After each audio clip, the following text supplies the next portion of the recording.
See here. So for this answer, you should know the structure of muscle spindle. What is basically muscle spindle? See, muscle spindle is proprioceptor. What is the meaning of proprioceptor? So it's nothing but it is a receptor which is present inside structures like skeletal muscle, Golgi tendon organ, Pacinian corpuscle, free nerve endings. Okay, so like this, for example, inside the skeletal muscle, we have muscle spindle, which helps us to determine the position sense. That means, see, though we are not looking at the legs, but still we know whether our limbs are flexed or extended, isn't it? We are not watching our muscles continuously, but still we know the position, whether they are in flexion state or extension state, isn't it? So that is what is proprioceptor. Okay, so such proprioceptor inside the skeletal muscle, we have muscle spindle. Okay, beta. So for example, inside the tendons, we have Golgi tendon organ. Okay, inside the skin, fascia, tendons, joint capsule, around the joints, we have Pacinian corpuscles. And in the skin, skeletal muscles again, like we have free nerve endings as proprioceptors. Labyrinth is the thing what we have inside the internal ear, where we have labyrinthine proprioceptors. Now, our essay question is not, of course, you should know all these proprioceptors, because suddenly question can come for 5 marks also. Give the definition. Now, we are asked only muscle spindle as an essay now. See, where is the muscle spindle situated? I told you it is found in the skeletal muscle. Okay, it helps in the maintenance of posture, equilibrium. Okay, it helps in the to determine a position sense. Now see here, first of all, now you have to practice this diagram better. So what is this diagram showing us? See here, when you see the skeletal muscle, basically the outermost covering we have in any skeletal muscle, you will see there will be aponeurosis, isn't it? So then we have so many skeletal muscle fibers. The fibers which are outside, these are the extrafusal fibers. Okay, deep down inside the skeletal muscle, you will find there will be muscle spindle. Okay, this is nothing but a specialized structure which has all nerve endings which helps to maintain the posture and equilibrium. Okay, now see here. See, this is the muscle spindle you have. So in this muscle spindle diagram, so in the middle area we have nuclear bag. Okay, the outermost covering is capsule. So muscle spindle has the contractile portion which is towards the extremities, and central area is non-contractile in nature. Okay, once you know this, I told you it is present deeper inside the skeletal muscle spindle.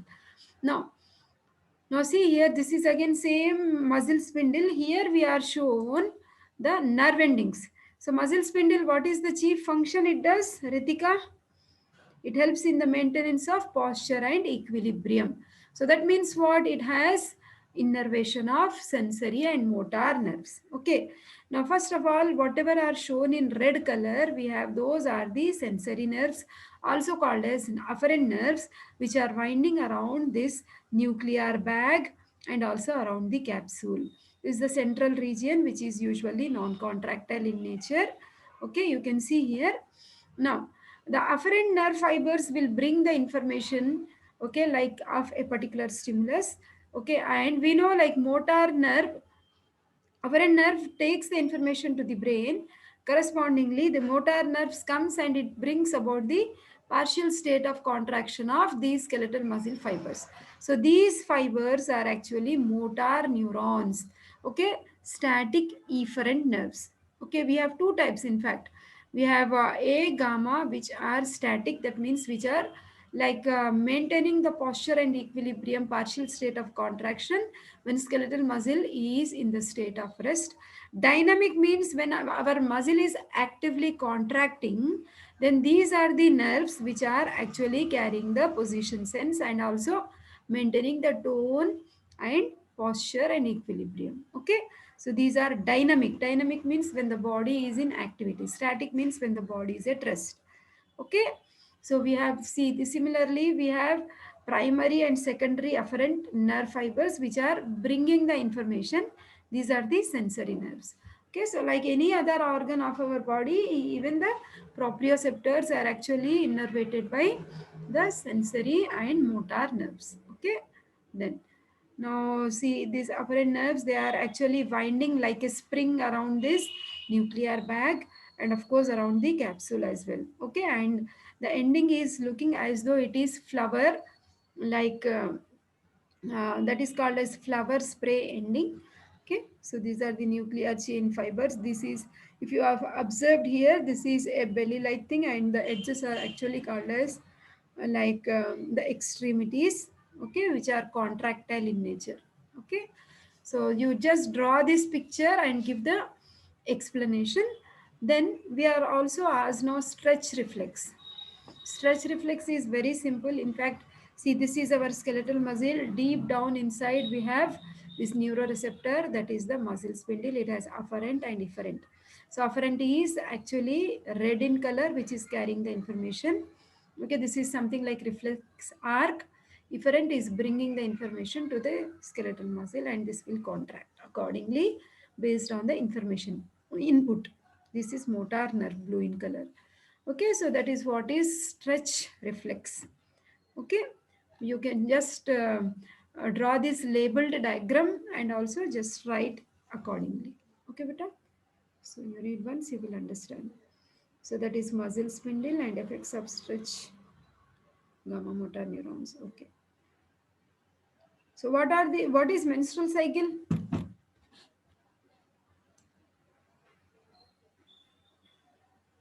Ritika Chavi, nobody wants to talk. Hmm. Uh, Very good, beta. the cyclic changes which occur every month in a woman's body Ha. where bleeding occurs. Yeah, very good. Where exactly the cyclical changes according to our physiology and anatomy we should talk about, beta? Inside the ovaries and uterus. Okay?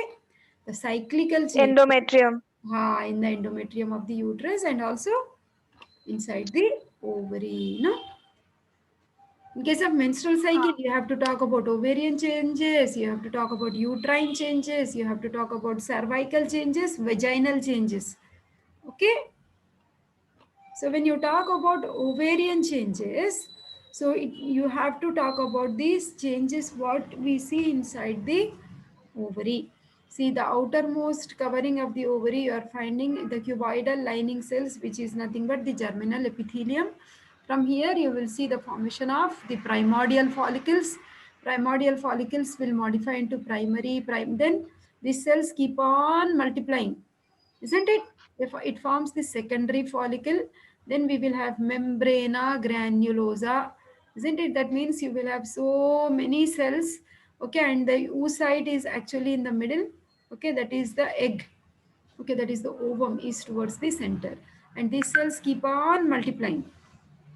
Okay, then usually on 14th day of menstrual cycle, suppose the menses has started on 1st December, that means on 14th December what will happen, this Graafian follicle, after you will see secondary follicle, you will see, I'll show you special structure of Graafian follicle where we have theca interna, isn't it? This is theca interna, which is dark pink. Theca externa is light pink outside. All these blue cells are membrana granulosa cells, and this is our oocyte. Protective membrane around thick membrane. What you have is zona pellucida, and the empty cavity which is here shown is antrum, which is filled with liquor follicle. So on 14th day, now the number of membrana granulosa cells keep on reducing and the size of cavity will increase, the fluid increases, and on 14th day you will see it is coming towards the surface of ovary, and surface of ovary it gets ruptured and the ovum is released into the peritoneal cavity, isn't it? So now what happens to the remaining membrana granulosa cells? They will start accumulating more and more glycogen and they will transform into corpus luteum. Now, the fate of corpus luteum depends whether the lady becomes pregnant or not. In case if the lady becomes pregnant, then corpus luteum remains functional for 3 months, but it doesn't happen. It happens once or twice in the lifetime, usually, isn't it? So this corpus luteum is gradually like human chorionic gonadotrophin signal is not there in the blood. That means no pregnancy signal is there, because of which this corpus luteum transforms itself into corpus albicans. The source of estrogen is theca interna cells of Graafian follicle. The source of progesterone is corpus luteum. Okay, once this is regressing in size, there is no source of estrogen and progesterone. So, because hormones are not there, the endometrium inside the uterus will start shedding, and it is seen in the form of menstrual blood. So, whatever I have shown you inside the ovary is ovarian changes. Okay, now menstrual cycle. So, that is like cyclical events that is taking place in rhythmic fashion, okay, during the reproductive period of women's life. Okay, what you have just told.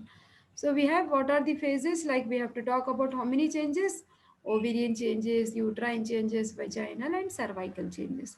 So ovarian changes just I have described. Okay, after that you have to talk about the everything I have explained you. Read once, you will easily understand. So uterine changes inside the uterus. What is happening in response to the hormones which are produced from ovary? Suppose this was like from like here, day one is suppose December 1st. You are finding 1st December to 5th December, the menstrual phase, the bleeding has occurred. Okay, once the bleeding has finished, what happens inside the uterine cavity? The endometrium will start like proliferating, multiplying, growing. Okay, the endometrium grows, keeps on growing in the under the influence of estrogen hormone in the first 14 days. Okay, this stage is called as proliferative phase. Okay, now 14th day ovulation has occurred inside the ovary, and after 14th day, now not only estrogen, you will see progesterone also comes into picture, because it is preparing the uterus for the pregnancy. So that now you can see the size of the endometrial glands becomes big, they become too much like swollen also.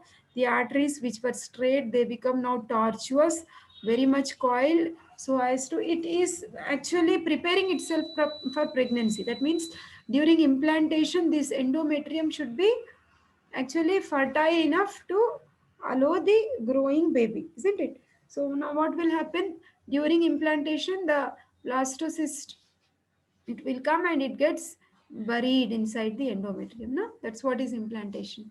So these changes are actually facilitating for the implantation of the fertilized ovum. Okay, so this, that's how you see the endometrium is growing in thickness.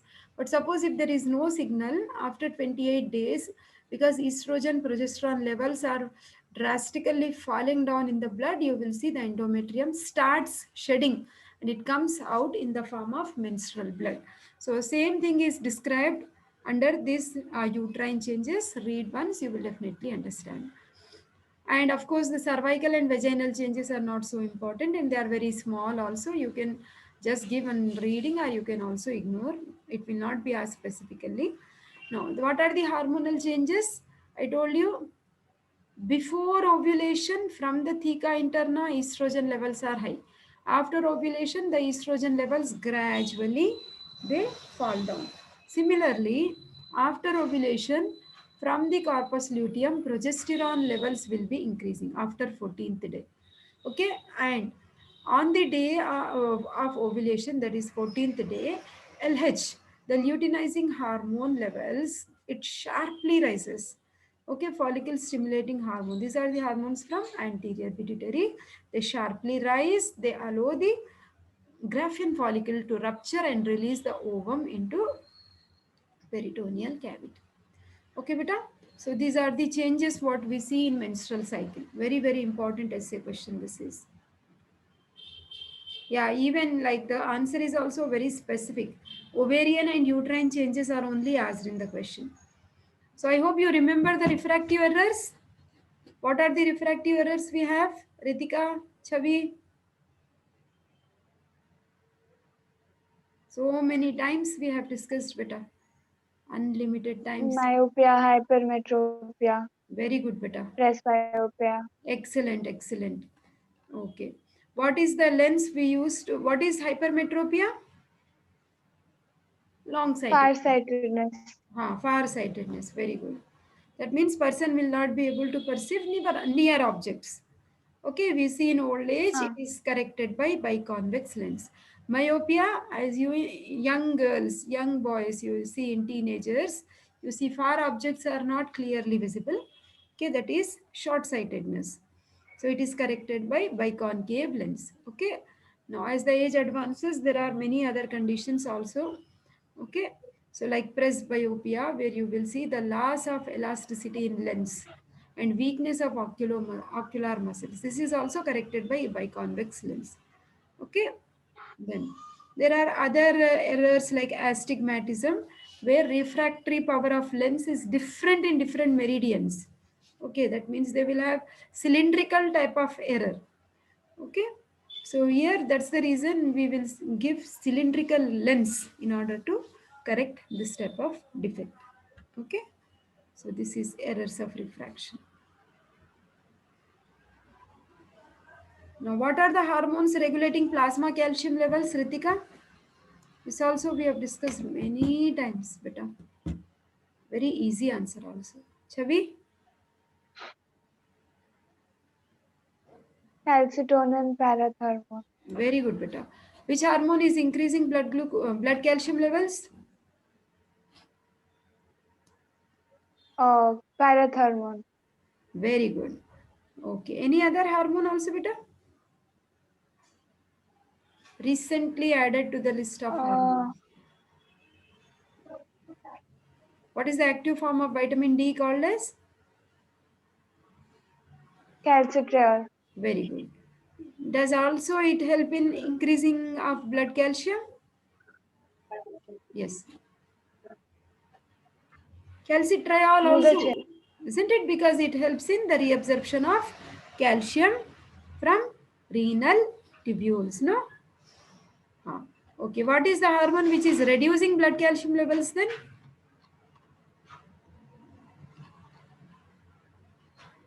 Ritika, you are answering well, better. Which hormone reduces blood calcium levels? Calcitonin. Calcitonin. Very good. What is the source of calcitonin? Parafollicular cells of thyroid gland. Thyroid. Yeah. Now see here, regulation of blood calcium levels. Normal calcium levels are 10 to 12 milligrams per deciliter. Suppose if our blood calcium levels are low, so as Ritika told us, parathormone coming from parathyroid gland and also active form of vitamin D, that is calcitriol, okay, which is also helping in the reabsorption of calcium from the uh, intestines and also from the renal tubules. Okay, parathormone helps in resorption of bone, okay, dissolution of bone.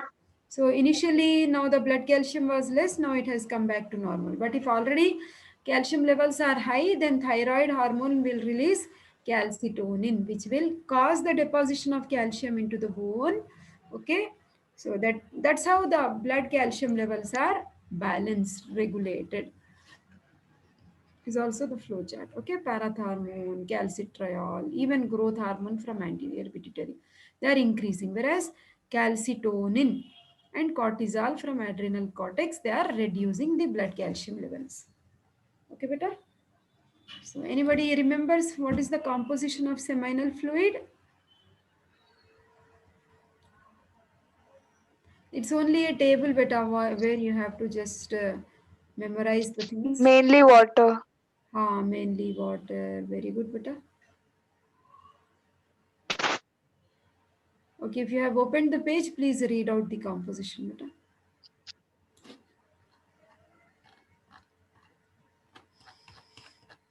Water is there, sperms are there. Glucose is there, certain minerals will be there, no?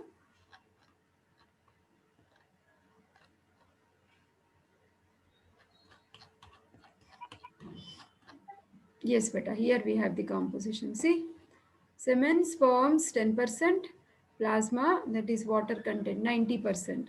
So product from seminal vesicles contribute 60%, products from prostate gland contributes 30% of the seminal plasma. Then you just have to memorize all the 10 things what we see in seminal vesicles and 15 things we have in prostate gland. Okay, beta?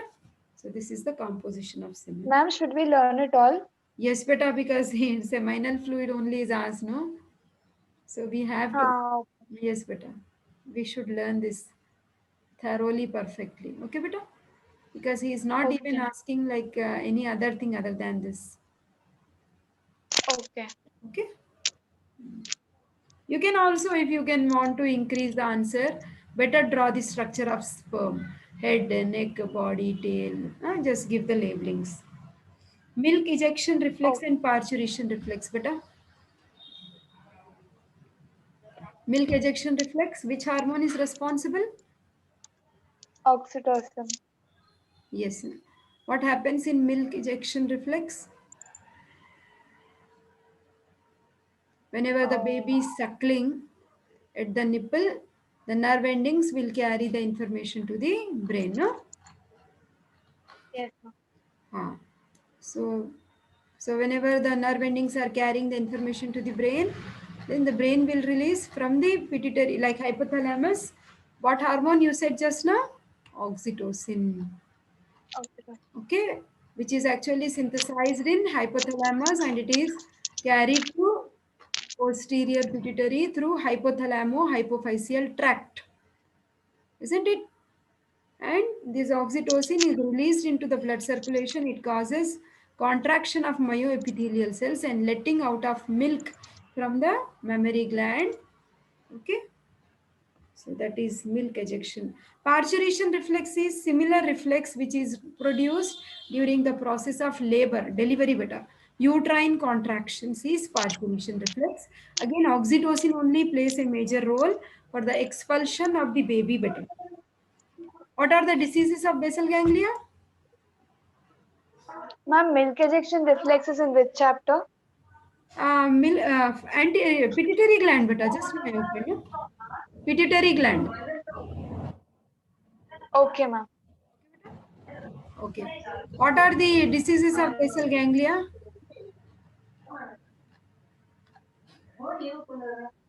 Just one name you tell me, beta. That is basal ganglia. Thalamus. After that or before that, beta? Oh, this is brainstem. Chavi, what disease do we have, beta, with basal ganglia? Should be on tip of your tongue, beta. Parkinsonism, no? Basal Okay. ganglia. Explained you so well.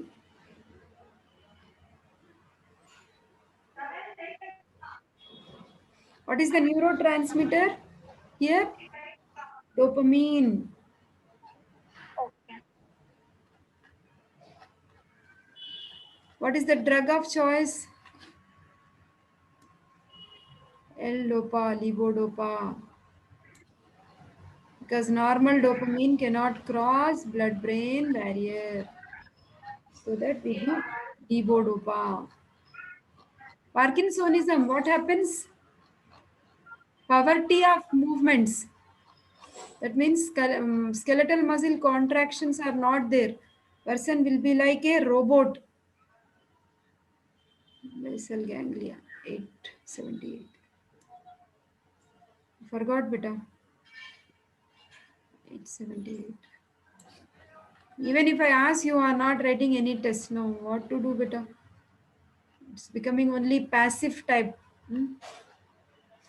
See, basal ganglia, now he's asking what are the disorders of basal ganglia, right? So the main very important disorder of basal ganglia we have is Parkinson's disease. Okay, due to the lack of which neurotransmitter? Dopamine. Okay. So dopamine is a neurotransmitter which is coming from the constituents like substantia nigra. Okay. These are the causes. Okay. And poverty of movements will be there in case of this.